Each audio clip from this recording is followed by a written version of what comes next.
அன்பிற்குரிய நண்பர்களே, என் கருத்துக்களை குருவா சனியா என்கிற தலைப்பில் பதிவிடுகிறேன்.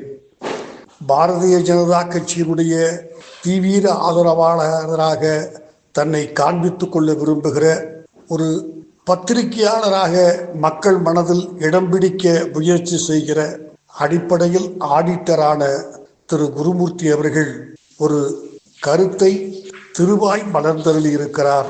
இந்த நாட்டில் யாருக்கும் கருத்து சொல்லுகிற உரிமை இருக்கிறது. இன்னும் கூட சற்று உண்மைக்கு நெருங்கி என்று சொல்ல வேண்டுமானால் சில நேரங்களில் பைத்தியக்காரத்தனமாக தோன்றுகிற கருத்துக்கள் கூட கால ஓட்டத்தில் மிகச்சிறந்த கருத்துக்களாக ஏற்றுக்கொண்டு ஆராதிக்கப்படுகின்றன. தவறில்லை. ஆனால் திரு குருமூர்த்தியை பொறுத்தவரை அவர் அரசியல்வாதி இல்லை, பத்திரிகையாளரும் இல்லை. எத்தனை ஆண்டுகள் எத்தனை அவர் பத்திரிகையிலே விஷயங்களை மக்களுக்கு புரிகிற மொழியிலே எழுதியிருப்பார். ஒரு பிராமணருக்கு என்று சில ட்ரேட்மார்க் உண்டு. அதெல்லாம் திரு குருமூர்த்திக்கு பொருந்தி வருகிறது. பேசுகிற மொழி, தோரணை, வார்த்தைகளை உச்சரிக்கிற விதம், கருத்துக்கள், இவையெல்லாம் அவரை ஒரு பிராமண ஆடிட்டராக காண்பிக்கிறதே தவிர எழுத்தாளராகவோ அரசியல்வாதியாகவோ அல்ல. ஒரு பத்திரிகையினுடைய ஆசிரியராக இருக்கிற காரணத்தால் துக்ளக் பத்திரிகை திராவிட முன்னேற்ற கழகத்தினுடைய அராஜகங்களை எதிர்த்து திரு ராமசாமி சோ அவர்களால் ஆரம்பிக்கப்பட்டது. கால ஓட்டத்தில் குருமூர்த்தி போன்றவர்கள் எதுவும் தெரியாத தயாரிடப்பாக்கள் அதனுடைய ஆசிரியர் பதவியில் அமர்ந்திருப்பது என்பது சோவுக்கு இழைக்கப்படுகிற அநீதியாக நான் கருதுகிறேன். அப்படிப்பட்ட திரு குருமூர்த்தி அவர்கள் பாஜகவும் அதிமுகவும் ஓரணியிலே இருக்க வேண்டும், 2026 சட்டமன்ற தேர்தலை சந்திக்க வேண்டும் என்று திருவாய் மலர்ந்தருளினால் அது வேறு. அந்த உரிமை அரசியலில் இருக்கிற, அரசியலில் இல்லாத, தமிழ்நாட்டில் வசிக்காத, தமிழ்நாட்டில் வாக்கே இல்லாத ஒரு மனிதன் சொல்லக்கூடிய அதிகாரம் இருப்பதாக நான் கருதுகிறேன். ஆனால் திரு குருமூர்த்தி போன்றவர்கள் சொன்ன கருத்து தன் எல்லைகளை, மரபுகளை தாண்டி வைகோ போன்றவர்களையெல்லாம் எப்போதும் திமுகவினுடைய ஏஜெண்டுகளாக குற்றஞ்சாட்டுகிறவர். இவர் பாஜகவினுடைய ஏஜெண்டாக மாறி இபிஎஸ் அதிமுகவினுடைய தலைமை பொறுப்பில் இருக்கிற வரை பாஜகவும் அதிமுகவும் ஒன்று சேர்ந்து தேர்தலை சந்திக்கிற வாய்ப்பில்லை என்று குறிப்பிடுகிறார். இது இவருக்கு அதிகாரமும் இல்லை, அவருடைய வேலையும் அல்ல. எப்படி பார்த்தாலும் பத்திரிகை ஆசிரியர், அரசியல்வாதி, ஆடிட்டர், எந்த வகையில் பார்த்தாலும் குருமூர்த்தி குருதானா இல்லை ஏழரை சரியா என்கிற சந்தேகத்தை ஏற்படுத்தியிருக்கிறார். திரு குருமூர்த்தி அவர்களுக்கு எதையும் சுவைவிட எழுத வராது என்பதுதான் உண்மை. ஆடிட்டராக ஆடிட்டர் பாஷையில், அவா பாஷையில் பேசக்கூடிய ஆற்றல் இருக்கிறது. அவரை நான் ஏற்றுக்கொள்கிறேன், ஒரு ஆடிட்டர். ஆனால் அவருக்கும் அரசியலுக்கும் என்ன சம்பந்தம்? இன்னொரு கட்சியிலே ஒருவர் தலைவராக நீடிக்கிறவரை நடக்காது என்று சொல்லுகிற அளவுக்கு இவருக்கு பேச அதிகாரம் கொடுத்தது யார்?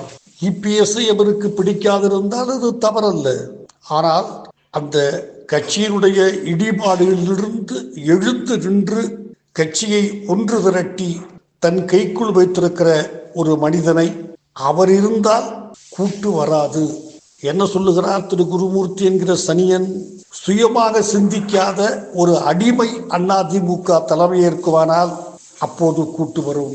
நண்பர்களே, பாஜக எந்த அளவுக்கு மானமிழந்து போயிருக்கிறது, இப்படிப்பட்ட ஏஜெண்டுகளை வைத்தெல்லாம் இவ்வளவு கேவலமாக பேச வைக்கிறது என்று எண்ணி பார்க்கிற போது பாஜக மீது உள்ள மரியாதை குறைகிறது என்பதுதான் உண்மை. திரு சோ ராமசாமி அவர்கள் கூட ஒரு பிராமண ஆதரவாளராகத்தான், அதன் அடிப்படையிலே தான் அவர் திமுகவை, பெரியார் போன்றவர்களையெல்லாம் எதிர்த்து வந்தாரே தவிர அவருக்கு ஒரு பெரிய சிந்தனையாளர் என்கிற நாற்காலியை யாரும் வழங்க இயலாது.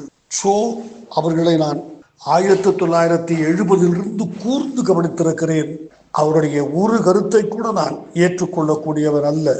தான் எங்கே இருந்தாலும் ஒரு பிராமணன் எப்படி கருத்து சொல்லுவான் என்பது மட்டுமே அவருக்கு குறி. அது அவருடைய உரிமை. ஆனால் அவருக்கும் கட்டுரை எழுதக்கூடிய சிந்திக்கக்கூடிய திறமை இருந்தது, மறுப்பதற்கில்லை.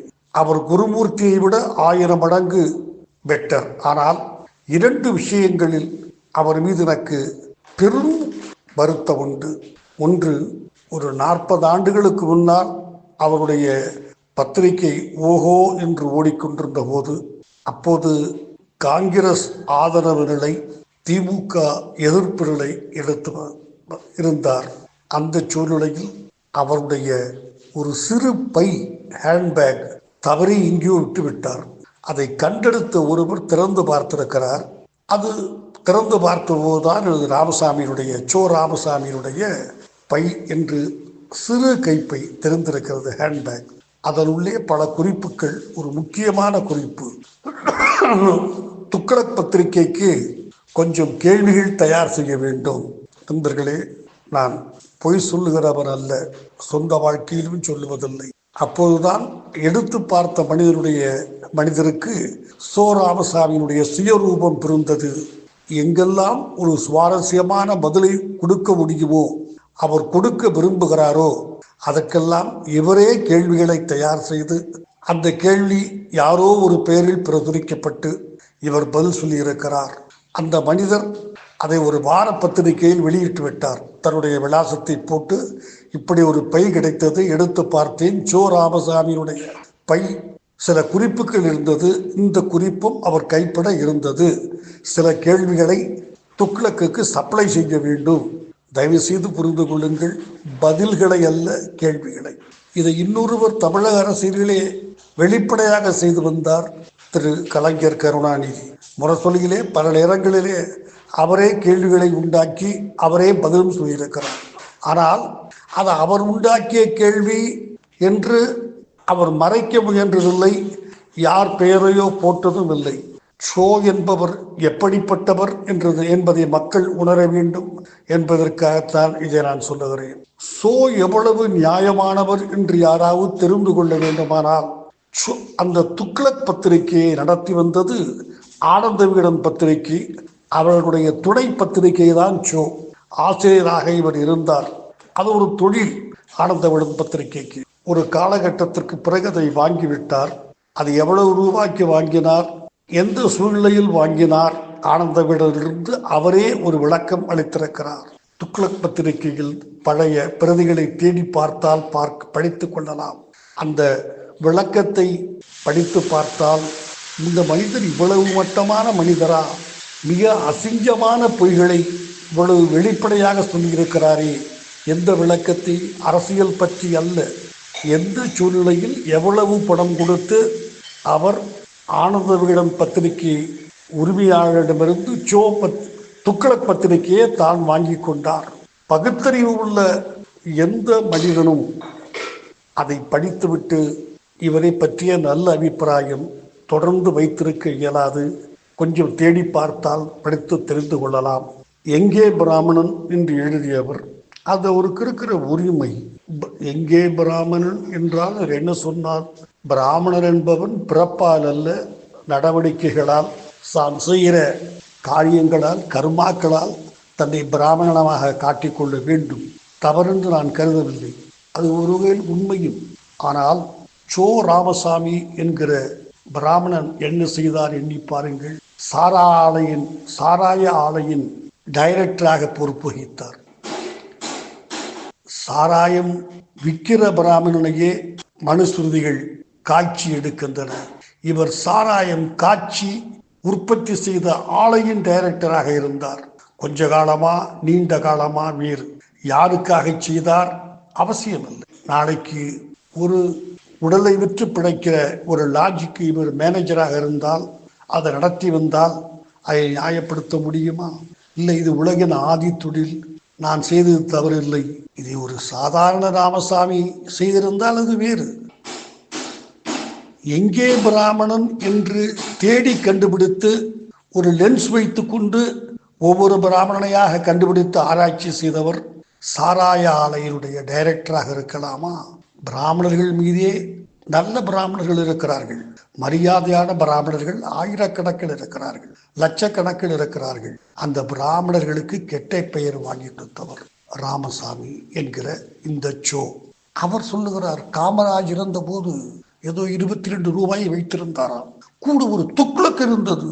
ஆமாம், இருந்திருக்கும். 2 பீத்த செருப்புக்குள் கூட காமராஜ் விட்டு போனார். அதை சொன்னீர்களா? அவரை விட்டு போன சொத்து 22 ரூபாய். துக்ளக் என்றால் 4 கிழிந்த வேட்டி, 2 பீத்த செருப்பு இருந்தது. ஒரு வெட்கமில்லாமல் மனிதன் இதையெல்லாம் ஒரு பெரிய கைதட்டலுக்காக பேசுவது என்பது சோ ராமசாமியுடைய மாற்ற இயலாத பண்பு. ஒரு சாராயம் விற்கிறவன், சாராய ஆலையினுடைய அதிபராக இருந்த சோ ராமசாமி வெளியே தெரியாமல் பார்த்து கொண்டார்கள். வெட்கம் கெட்டவர்கள். அவர் ஒரு பத்திரிகையாளராக தன்னை காண்பித்துக் கொண்டது அவமானம்.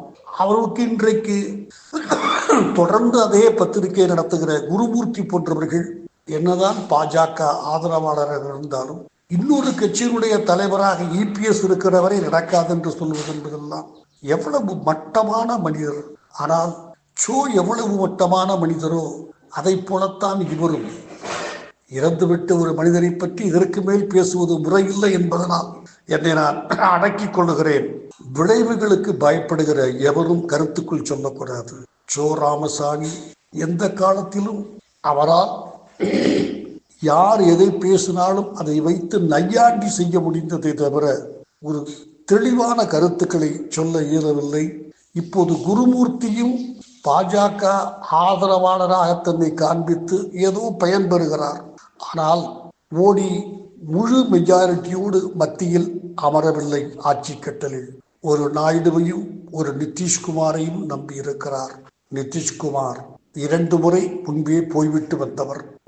எந்த சூழ்நிலையிலும் எதுவும் நிகழலாம். அவர்கள் கட்சியில் 75 வயதானால் பொறுப்பில் இருக்கக்கூடாது என்று கிட்டத்தட்ட எதியூரப்பாவை பிடித்து தள்ளிவிட்டவர் மோடி. அவருக்கும் அது பொருந்தும். RSSக்கும் மோடிக்கும் அவ்வளவு பெரிய பொருத்தமில்லை. RSS இவரை கொஞ்சம் வெறுக்கிறது. 75 எப்போது வரும் என்று காத்து கொண்டிருக்கிறது. அநேகமாக 2026 தேர்தல் வருகிற போது தமிழ்நாட்டில் சட்டமன்றத்துக்கு மோடி தலைமையில் பிஜேபி இருக்காது என்று நான் அன்றைக்கு யார் இருப்பார்கள்? ஆட்சி மத்தியில் இருக்குமா? யார் தலைவராக வருவார்கள்? நிதிஷ்குமார் ஆதரிப்பாரா? நாயுடு ஆதரிப்பாரா? ஒருவேளை திமுக ஆதரிக்குமா?